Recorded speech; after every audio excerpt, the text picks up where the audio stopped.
Hola, ¿cómo les va? Bienvenidos a esto que es Más Cultura y hoy vamos a hablar de teatro. Desde aquí de la Sala Chica del Teatro de la Ciudad les preparamos un programa en el que vamos a platicar, bueno, yo les voy a platicar a ustedes, pero también lo va a hacer Abraham Oceransky, a quien segurito que ya conocen.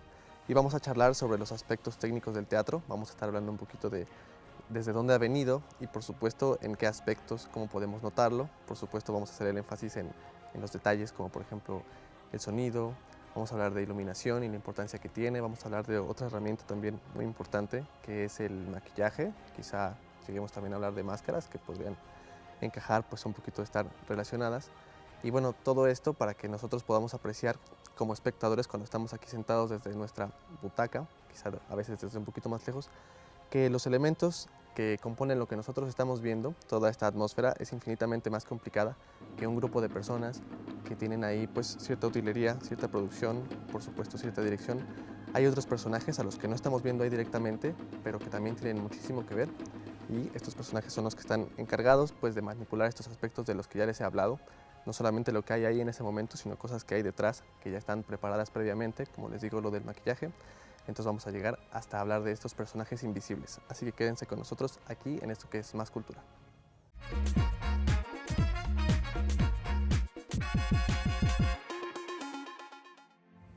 Un gran hombre de teatro, me parece que era hombre, dijo que el teatro empezaba con un espectador, un actor y un escenario, y que ya había teatro y no hacía falta nada más.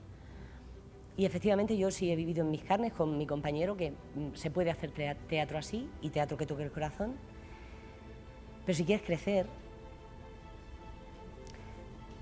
tienes que estar con gente que quiera crecer también, y por eso en ese sentido creo que son imprescindibles, porque esto no tiene ningún sentido si no te lleva a crecer.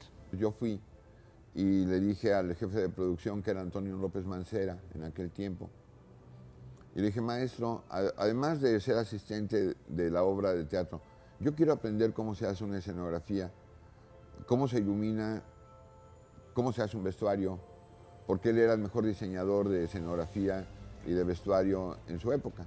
Desde su inicio hasta su muerte fue el mejor. Y entonces me dice: muy bien, ve con el jefe de tramoyistas y dile que te enseñe. Y lo primero que me dieron fue un martillo y un clavo. Me dijeron: clávalo de un solo golpe.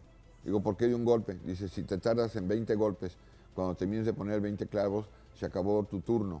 Y aquí es teatro, no es una farmacia. O sea, tienes que ir muy rápido y perfecto. No puedes lastimar la madera y todo. Y bueno, este señor que se llamaba Moisés, hasta que vio que clavé un clavo de un solo golpe, me dejó empezar a cargar madera, a poner clavos, a cortar.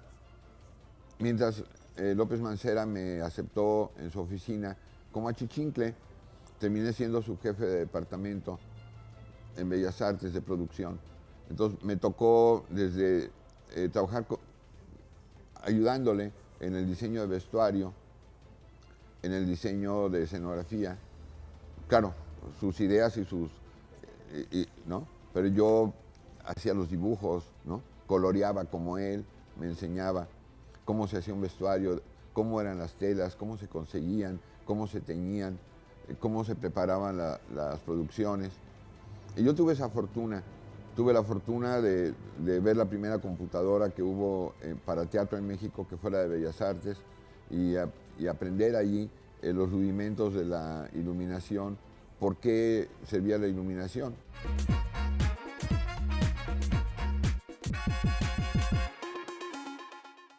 A lo mejor lo primero que uno nota cuando se sienta en su butaca es por supuesto toda la cantidad de luces que hay tanto en el escenario como arriba, como a los lados, como detrás del telón, a veces incluso debajo de las tablas. Y bueno, todo esto tiene un propósito, pero primero vamos a hablar de cómo era en tiempos bastante anteriores. Por ejemplo, antes del invento de que tuvieran la posibilidad de usar la corriente alterna para iluminar los grandes escenarios, en el Teatro de Versalles se llegaban a quemar hasta 20,000 velas por función. Imagínense de ese tamaño de haber estado el escenario, de qué tamaño habrán sido los candelabros también.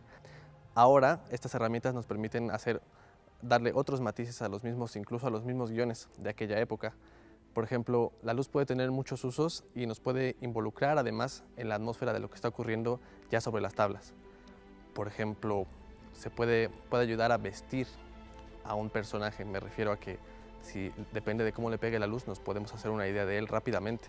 Por ejemplo, desde ahí donde me están viendo ustedes, a lo mejor si yo tuviera una luz abajo, parecería que les voy a contar algo de terror, me daría un toque pues un poquito más siniestro. Bueno, como este tipo de tomas hay bastantes que pueden darle diversos efectos al personaje o a la ambientación en general. Por ejemplo, lo más usual es que se utilice la luz de fondo, pensemos que es blanca, un color neutral, pero también puede ser de otro color. Por ejemplo, si fuese azul, a lo mejor nos estaría sugiriendo que las cosas se están poniendo en un tono quizá un poquito más fantasioso, que está por surgir personajes que quizá pertenecen a un sueño, en fin, se presta como para una lectura un poquito más onírica. Si el color fuera rojo, por ejemplo, lo que vamos a ver, pues no necesariamente tendría que ver con amor, pero sí con pasión, quizá incluso hasta con violencia. Entonces, pues vamos a escuchar un poquito más acerca de este tipo de herramientas con Abraham Seransky y continuamos aquí en Más Cultura.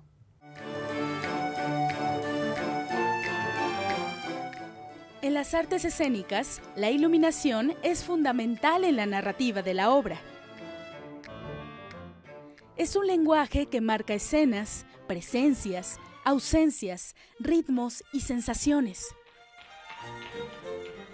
Cómplice inseparable del teatro y de la danza, ingrediente básico de esa magia llamada ambientación. Como en todo desarrollo de un producto artístico, se necesita de la sensibilidad y del talento humano que vayan de la mano con los demás ingredientes del espectáculo.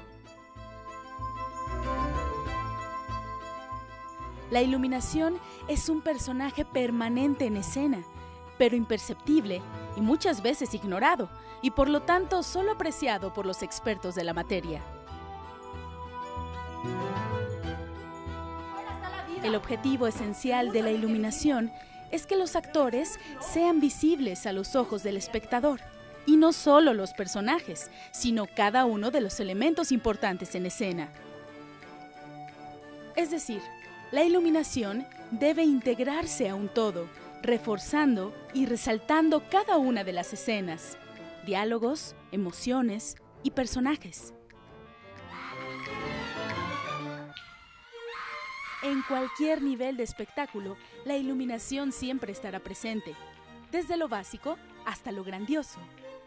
Excepto en el caso de los efectos especiales, el diseño de iluminación busca la discreción.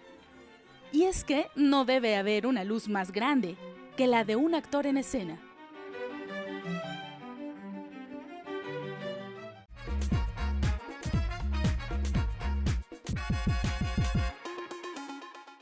Una luz puede cambiar todo. Si una luz viene en cierto ángulo, el público siente que es de día. Si la luz va en otro ángulo, siente que hay tristeza. Si la luz viene en otro color o en otro ángulo o mucha luz, entonces la gente puede sentir felicidad, puede sentir la primavera, puede sentir el amor, el odio, el infierno. Depende de los colores y la forma en que la luz llega e ilumina un objeto. La mejor recomendación para iluminar es usar la menos luz que se pueda con la dirección correcta. Esto es lo mismo para cine, para teatro. La luz es lo que le da vida a la percepción de los observadores. Si los objetos no tienen luz, uno siente que el objeto no tiene vida. En el momento en que la luz empieza a bañar un objeto, en ese momento el objeto empieza a cobrar vida. Si la luz se mueve, el objeto se mueve. Y todo es luz, ¿no? Todos los objetos, todos nosotros estamos hechos de luz. Un poco más, un poco menos, da más vida o menos vida. Y así es la luz. Creo que todos los actores deberían tener por lo menos nociones de iluminación, de sonido, de maquillaje, de vestuario, de escenografía, de maquinaria, porque no somos nada si no es en convivencia con los demás.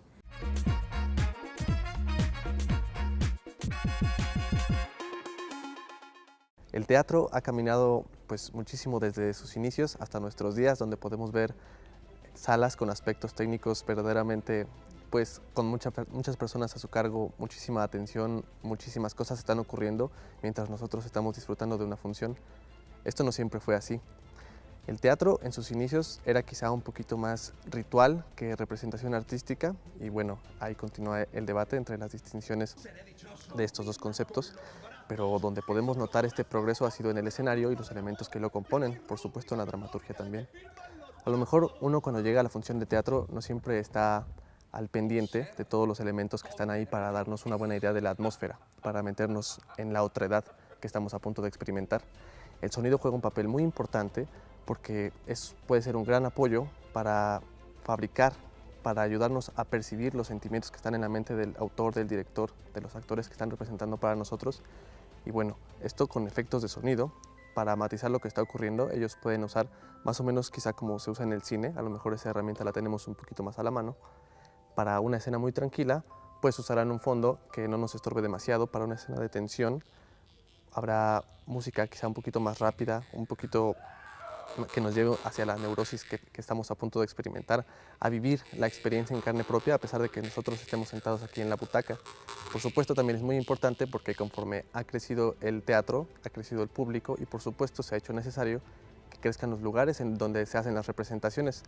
Por ejemplo, aquí en la Sala Chica del Teatro del Estado, pueden imaginarse que una persona sin un micrófono estuviera sentada o bueno, parada en medio del escenario y que la tuviéramos que escuchar todos sin la ayuda de todas las herramientas. La verdad es que sería bastante difícil. Esa también es, por supuesto, otro de los aspectos que podemos ver. Hay teatro como el del Auditorio Nacional, donde caben más de 10,000 personas sentadas y bueno, por supuesto también hay música, etcétera, etcétera. Así que cuando vayan a la siguiente función a la que asistan aquí en Jalapa, que hay muchísimas, pues no se pierdan la oportunidad de apreciar este detalle.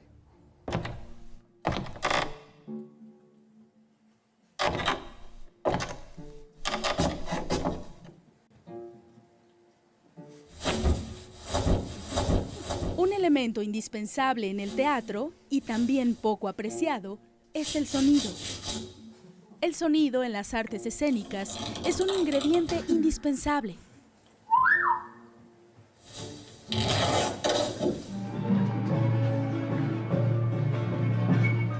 En teatro, forma parte de un todo donde, por supuesto, la palabra, que también es sonido, sigue siendo prominente. Suéltame.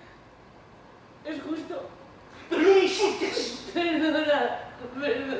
Perdón. El sonido en teatro inicia con la música, que se remonta a las representaciones griegas, donde un coro llamado ditirambo entonaba un himno en honor de Dionisio, el dios del vino.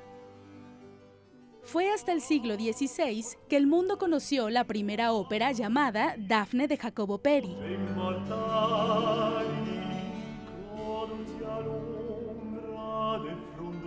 En la actualidad, la música es imprescindible para las representaciones teatrales, ya que ella busca ofrecer al espectador emociones que no sería posible alcanzar solamente con la actuación y las palabras de los actores. Fácil. Es tu primer carnicería. Primerizo. Con difuntos sí. ¿Y qué? Fácil. Pero recordemos que el sonido más importante y gratificante en las artes escénicas sigue siendo el aplauso del público.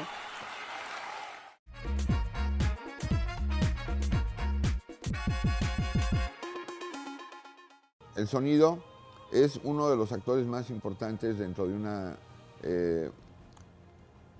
expresión artística que tenga que ver con la vida, ¿no? A veces un cuadro pictórico, llegas a un museo y hay una música de fondo y al ver el cuadro te remonta al mar, sientes el aroma del mar, porque el sonido produce vibraciones en el cerebro de tal manera que las papilas, que son las que reciben el gusto, los sabores y el olfato, se activan.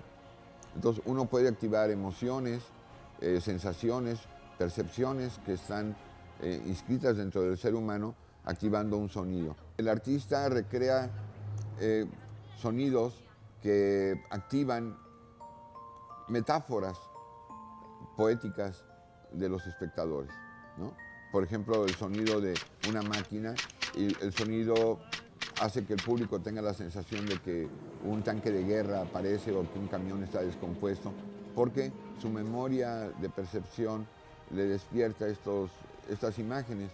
El sonido es imagen Esto ayuda, revive, convive con los artistas y con el público y permite penetrar ambientes que el sonido produce o elimina. Nuestro cerebro recompone y tiene percepciones eróticas o de terror o de amor o de frío con el sonido, porque el sonido es un acompañante continuo del ser humano. Todo el tiempo estamos oyendo, no hay un solo momento del día o de la noche que no percibamos sonidos, y entonces cuando el oído escucha sonidos que le son agradables, duerme. Cuando escucha sonidos desagradables, no duerme, aunque cierre los ojos. El descanso, la energía de un ser humano están basados en el sonido. A mí me costó mucho trabajo encontrar la forma de aprender sonido, porque no existía en mi época nada.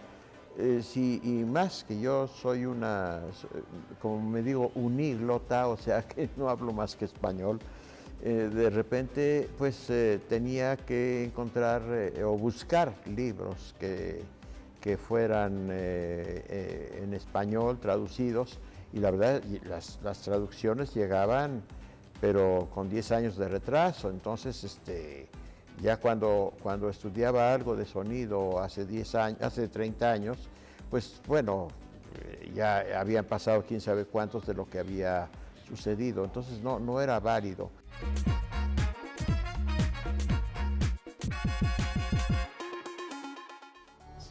En el teatro, como quizá en el resto de las artes, uno llega al lugar y sabe que está a punto de experimentar de alguna manera la otredad, el punto de vista, lo que hay en la cabeza de otra persona, lo que hubo en la cabeza de otra persona. Y bueno, ya son las herramientas las que varían para llevarnos en todo este recorrido. En el teatro hay varias herramientas que nos hacen este recorrido un poquito más fácil, quizá un poquito más digerible.